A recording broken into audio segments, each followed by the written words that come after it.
Well, let's talk to John Squier, former Ukraine program officer at the National Endowment for Democracy in Washington, D.C. John Squier, the U.S. Secretary of State there, John Kerry, accusing Moscow of looking for an excuse to invade Ukraine. But he also, on the other hand, urged Russia's leaders to resolve the crisis through diplomacy. Do you think we're near to having this crisis diffused anytime soon, do you think? I really have my doubts about it being diffused immediately. I think the immediate threat of an invasion of eastern Ukraine has been walked back some. Certainly Putin's comments recently have indicated that.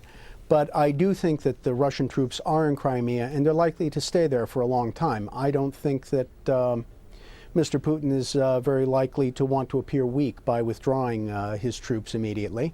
And I think that there's therefore a very good possibility that there's going to be a pretty high level of violence in the near future. Yeah, let's stay with Vladimir Putin for a while, because he remains defiant in Moscow. Do you think he's painted himself into an awkward position? Because he can't maintain control of Crimea without there being violence, as you say, and a huge regional and international backlash. Yes, I think that he has painted himself into a corner. If he withdraws, he loses a lot of the credibility that he exercises in what Russians now refer to as the near abroad, the countries of the former Soviet Union. But if he doesn't withdraw, I think that he's going to face the condemnation of Western countries, and he's going to face sanctions of various sorts. And I think that given the two possibilities, he's going to go with the one that has gone with before, which is the use of force to get his way. What about the situation in Ukraine itself? I mean, this crisis seems to have exposed deep divisions in the country. Some experts say even that there's a fifth column in the country aimed at undermining Ukrainian sovereignty.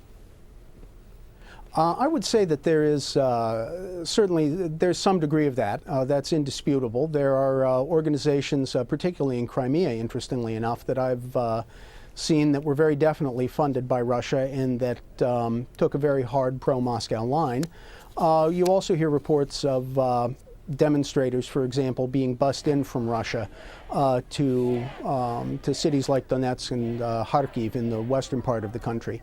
But at the same time, I think that this is also creating a few more enemies than friends in Ukraine for Mr. Putin. I think probably a lot of Russian-speaking Ukrainian citizens are looking at Moscow and they're really wondering what would happen to them. Certainly there's been a few indications that even Russians in Crimea, where Russians, I think, feel the most secure in Ukraine, I think there's indications that they're taking exception to the military occupation. Let me get a final thought from you, John Squier. What do you think Russia's endgame is here? What's likely to be the longer regional and political impact of this crisis? I think there are going to be really two things that are likely to happen. One is that I think Crimea will probably stay under Russian control for the foreseeable future. I also think, however, that this is ultimately going to weaken Russia's position with regard to the countries of the former Soviet Union. And in particular, it's going to strengthen rather than weaken Ukrainian statehood. And I think there's quite a lot that we can do to support the country in that regard. John Squier, thank you for talking to Al Jazeera. Thank you, Darren.